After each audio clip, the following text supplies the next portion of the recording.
মাছটা ভাজা হয়ে গেছে, এখন উঠিয়ে নিচ্ছি সবগুলো।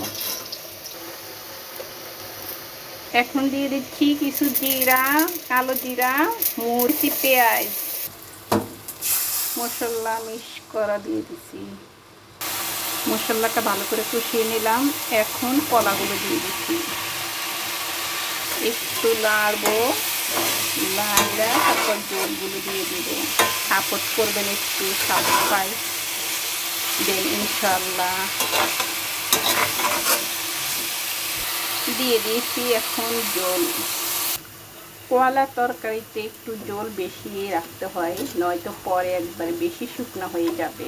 তাই আমি একটু জল বেশি খাই, তাই একটু বেশি দিয়েছি।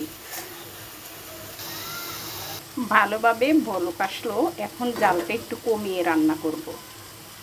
এই পর্যায়ে এখন মাছগুলো দিয়ে দিব।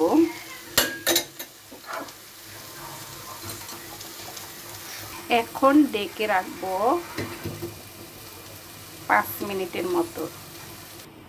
5 মিনিট পর ফিরে আসছি। এর ভিতরে আমি 2-1 বার করে লাইড়া দিছি ঢাকনাটা উঠিয়ে। দেখুন আলহামদুলিল্লাহ অনেক সুন্দর হয়েছে। জানি না কেমন দেখতেছেন। এখন অবশেষে দিয়ে দিব 1 চামচ ধনিয়ার পাখি। এখন একটু আবার লাড়া দিব। এখন চুলার হিটটা বন্ধ করে রেখে দিব। আলহামদুলিল্লাহ দেখতে যতটা সুন্দর হয়েছে, একটু টেস্ট করে দেখলাম, সেই মজা হয়েছে। একটু সাবস্ক্রাইব করবেন প্লিজ। আল্লাহ হাফেজ।